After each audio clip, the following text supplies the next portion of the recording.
છે સરગવો. સરગવાને કટિંગ કરીને આવી રીતના આપણે કટિંગ કરી નાખવાનું. કટિંગ કરીને પછી આને સૂકવી દેવાનું. સૂકવી દઈને પછી એને મિક્સરમાં આવી રીતનું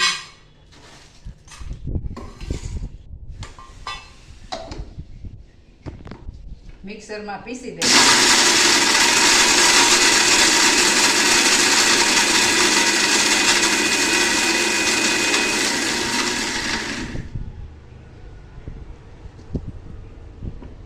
મિક્સરમાં પીસીને પછી એને ચારીને પછી આ રીતનો પાવડર બનાવી નાખવાનો. પાવડર બહુ જગ્યાએ કામ આવે છે. ફળોનો રાજા કેમ કેરી